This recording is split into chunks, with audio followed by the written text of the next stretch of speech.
fight for freedom wherever there's trouble. G.I. Joe is there. G.I. Joe, American hero. G.I. Joe is there.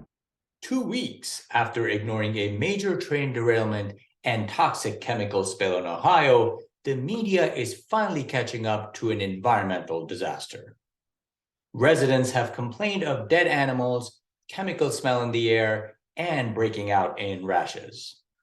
The delay in response from the White House surely raised some eyebrows. We go through some of the possible reasons. Number one, because the inhabitants were not Black or trans, instead they were those pesky white working class voters. Number two, one of the toxic chemicals in question is the highly poisonous vinyl chloride, and in his defense, old Joe is quite fond of vinyl records making a comeback. Number three, the name of the town is East Palestine, and our fabulous Secretary of Transportation might have thought that they might throw him and his husband off the roof of a tall building. That, or he might be busy chest feeding his adopted son. Or number four, maybe Drag Queen Story Hour wouldn't quite give them clean drinking water or breathable fresh air. Speaking of being the wrong race, an LGBTQ Muslim activist has been outed for being the wrong race, and that would, of course, be white. Activist Raquel Evita Saraswati, who calls herself Arab, Hispanic, and South Asian, was actually born Rachel Elizabeth Seidel and is of German, British, and Italian descent. People started to get worried when she repeatedly expensed trips to tanning salons and Jimmy John's subs.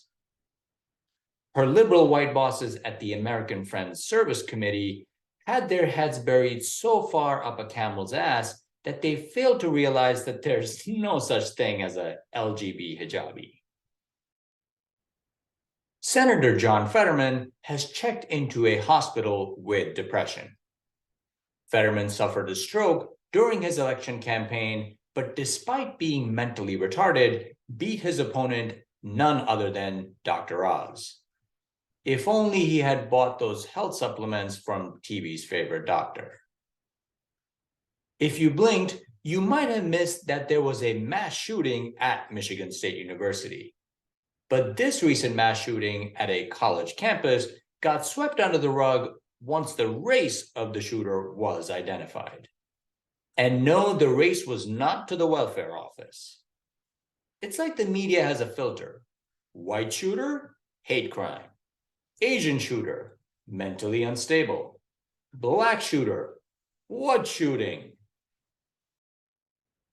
Black History Month is upon us, and companies are virtue signaling in hopes that certain customers will start paying for merchandise. Seminars abound with lessons on this country being built by Black slaves. Heck, they couldn't even invent seedless watermelon and fried chicken, and you expect me to believe that these librarians helped launch the space program?